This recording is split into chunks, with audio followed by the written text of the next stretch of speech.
In the tranquil gardens of Jetavana Monastery, the disciples gathered, their faces etched with curiosity and uncertainty. The sun bathed the earth in a golden hue, casting dappled shadows under the ancient trees surrounding the monastery. Buddha sat calmly beneath a large Bodhi tree, his serene presence radiating wisdom and compassion to all who approached. A young disciple, his eyes heavy with sorrow, knelt before Buddha and spoke, "Master, I feel burdened by failure." The disciple's voice trembled as he continued, "No matter how hard I try, I falter and fall. What should I do?" Buddha gazed at the disciple with eyes that held both understanding and kindness. Like the embrace of a parent. "Failure," Buddha began, his voice soft yet steady, "is not a burden, but an opportunity for growth and self-discovery." He gestured to the garden around them, where flowers bloomed amidst the greenery, their colors vibrant against the morning light. "Do you see these flowers?" Buddha asked. "Each one faces trials. The sun's harshness, the earth's drought, and the wind's fury." The disciples nodded in agreement, their eyes tracing the delicate petals dancing in the gentle breeze. And yet, Buddha continued, "They bloom resiliently, adding beauty to the world despite their struggles. Such is the nature of life." The young disciple lowered his head, his hands trembling. "But Master, how do I rise when my efforts feel futile?" Buddha reached for a small, imperfect stone resting near his seat. He held it up for all to see. "This stone," he explained, "may seem insignificant, but when polished by the river, it becomes smooth and radiant over time." Similarly, failure polishes the soul, Buddha added. It smoothens our rough edges, teaching us patience and humility. Another disciple, an older man named Kashyapa, raised his hand and asked, "Master, how can we face repeated failure without despair?" Buddha smiled gently and said, "Despair arises when we attach our worth to success. Release that attachment, and freedom follows." He paused, allowing his words to settle among the group, their minds reflecting deeply on the profound lesson imparted. "Consider a tree," Buddha began again. "It sheds its leaves in autumn, barren and vulnerable, yet it trusts in spring's return. Life's seasons are cyclical," he continued. "Failure is but winter's frost, preparing the soil for the blossoms of wisdom." The young disciple looked up at Buddha, his expression shifting from sorrow to contemplative hope, his heart absorbing the truth. "Master," the disciple said earnestly, "how do I begin to embrace failure as a teacher rather than a tormentor?" Buddha placed the stone gently on the ground, its imperfections catching the light in an unexpected shimmer. "Begin by observing your failures," Buddha instructed. "Do not judge them. Seek their lessons, for they are the seeds of insight." "Master," a female disciple named Amala interjected, "how do we avoid being consumed by the pain failure often brings?" Buddha turned his gaze to Amala, his voice calm but firm. "Pain is temporary, like a cloud passing across the clear sky. Do not grasp the cloud," he advised. "Let it drift, and the sky will reveal its vast, unchanging nature."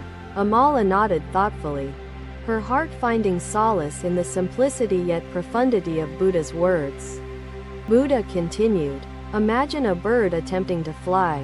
Its early attempts are fraught with falls, yet it persists until it soars.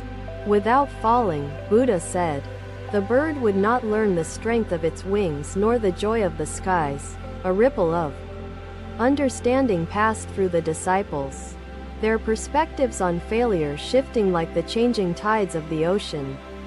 "Master," Ananda said, stepping forward, "is it possible to fail so greatly that one is beyond redemption?" Buddha shook his head gently, his voice unwavering. "No being is beyond redemption, for the light of wisdom is inexhaustible. Even the most tattered sail can catch the wind," he said, "and guide the ship back to safe shores." His words filled the disciples with a sense of boundless possibility, as though a weight had been lifted from their hearts. "Let me tell you a story," Buddha began, his voice carrying the warmth of shared wisdom through the gathered disciples. "There once lived a farmer," he recounted, "whose crops failed year after year despite his unwavering efforts and dedication. The farmer's neighbors mocked him," Buddha continued, "yet he did not abandon his fields, for he believed in the soil's potential." One day, Buddha said, the farmer noticed the soil lacked nutrients, a realization born from years of failed harvests. He began to nourish the earth, Buddha explained, adding compost, planting cover crops, and nurturing the land with utmost care. In time, Buddha said with a smile, the fields flourished, yielding an abundance greater than he had ever dreamed possible. Failure was his greatest teacher, Buddha concluded, guiding him toward wisdom and a richer harvest than his neighbors ever imagined. The disciples sat in silence, the weight of the story settling into their hearts like seeds planted in fertile ground. "Master," the young disciple said, his voice steadier now, "I feel I can face my failures anew." With understanding and patience, Buddha nodded approvingly. That is the first step. To see failure not as an enemy, but as a guide. The wind rustled the leaves above, a gentle reminder of the impermanence and beauty of all things in the world. Each failure, Buddha said, is an invitation to deepen our compassion for ourselves and others, and to grow in wisdom. Take heart, Buddha encouraged them. For the path is not measured by perfection, but by the sincerity of our journey. The sun began to lower in the sky, casting warm, golden light over the garden and the attentive faces of the disciples. As the day transitioned to evening, the Buddha rose, his presence as steady as the roots of the ancient Bodhi tree.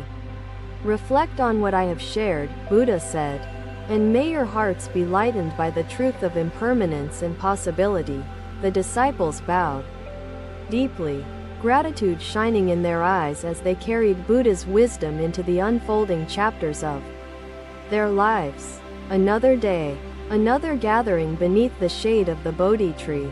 The disciples assembled, their hearts seeking wisdom and solace. Buddha sat with serene composure, his presence grounding the restless minds of those who sought refuge in his teachings. The trees swayed gently in the breeze, their leaves whispering like echoes of ancient truths carried on the wind. A disciple named Sujata approached Buddha, her gaze downcast, her voice trembling with hesitation and grief. "Master," Sujata began, "I am tormented by envy, constantly comparing myself to others. It leaves me feeling small and defeated."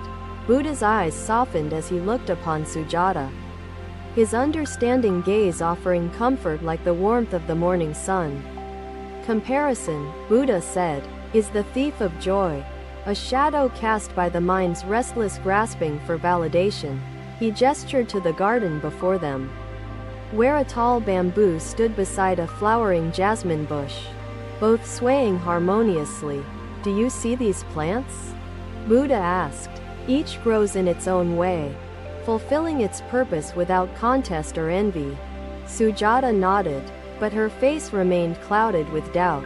"Master, how can I stop comparing when it seems so natural?" Buddha reached for a handful of soil from the earth, holding it tenderly in his open palm. "This soil nourishes every plant equally," Buddha explained, allowing each to flourish according to its nature, without favor or judgment. Just as the soil embraces diversity, Buddha continued, so must we embrace our unique paths, unburdened by the weight of comparison.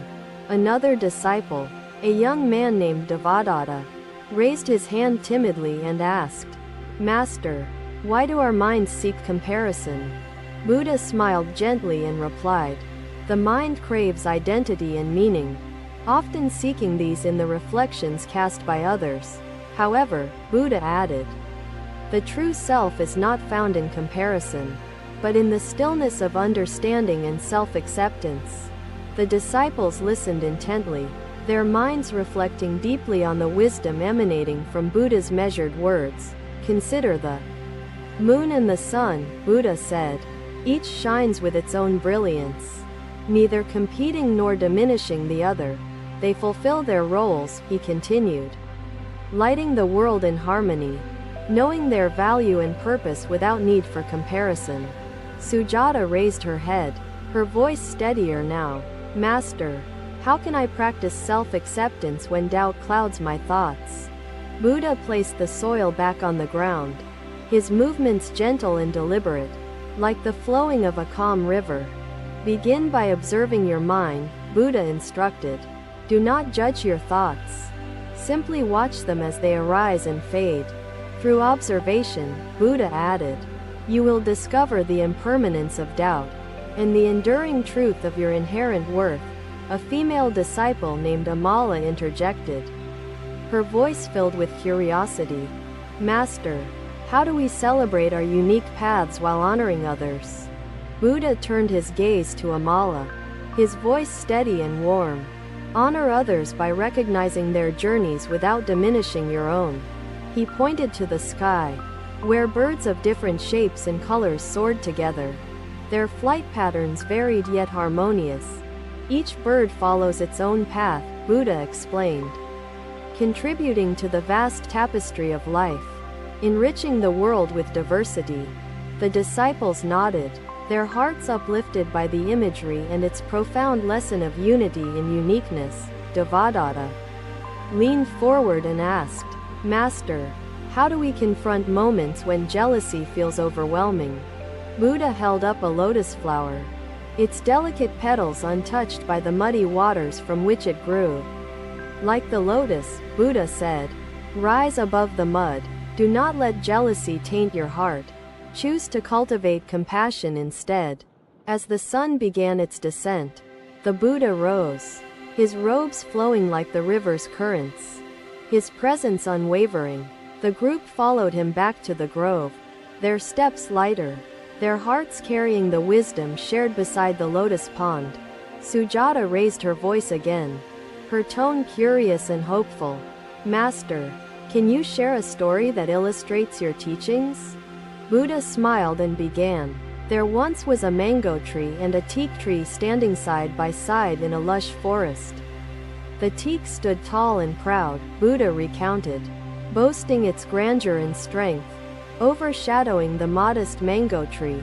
The mango tree felt insignificant, Buddha continued, its small size and fruit-bearing branches unable to match the teak's towering presence.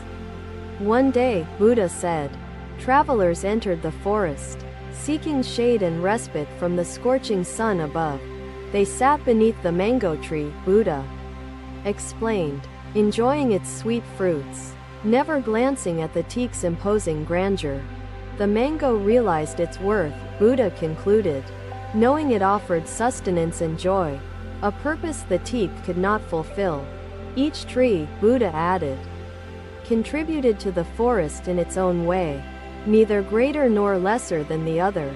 The disciples absorbed the story, their hearts filled with clarity and a newfound sense of self-acceptance. Master, Amala asked softly, how do we navigate a world that constantly measures worth through comparison and competition? Buddha's gaze grew contemplative, his voice steady yet tinged with urgency. Rise above the world's noise. Seek the truth within. Do not let external standards define you, Buddha advised. Your worth lies not in achievements, but in your essence and sincerity. The garden grew quiet, the whispers of the wind mingling with the profound silence of reflection and understanding. Master, Sujata said, her voice steady now, I feel I can face comparison anew. With compassion and self-acceptance, Buddha nodded approvingly, his smile gentle yet encouraging. That is the path, to see yourself and others with clarity and kindness. Comparison, Buddha concluded, is but a shadow. Embrace the light within yourself, and the shadow will vanish. As the sun began its descent, painting the garden in hues of amber and crimson. Buddha rose to his feet. Reflect on what I have shared, Buddha said. May your hearts find peace and your minds awaken to the truth within. The disciples bowed deeply, gratitude shining in their eyes as they carried Buddha's wisdom into their unique journeys. Another day.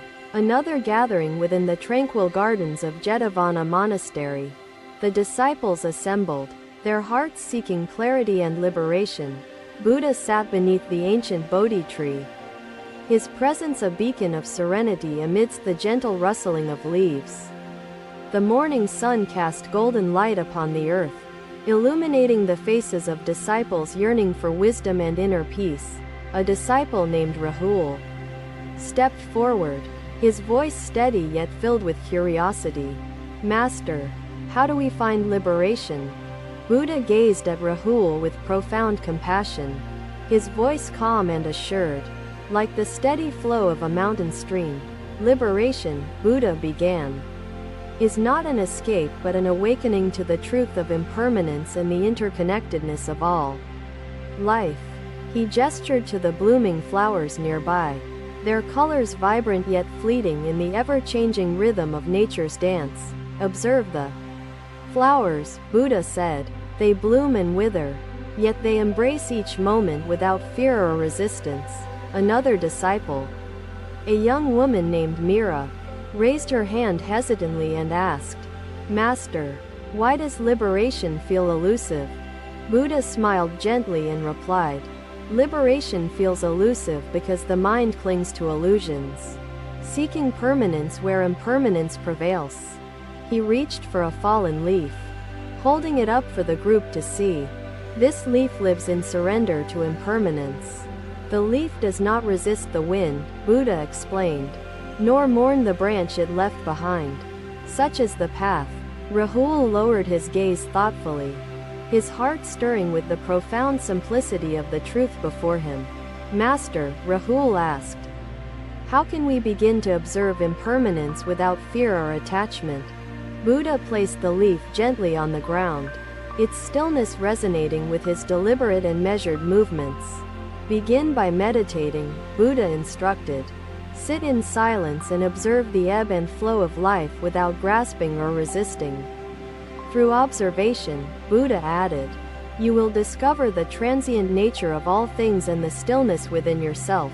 Mira interjected, her voice curious and contemplative. Master, how do we free ourselves from the suffering caused by attachment? Buddha turned his gaze to Mira, his voice steady yet imbued with compassion.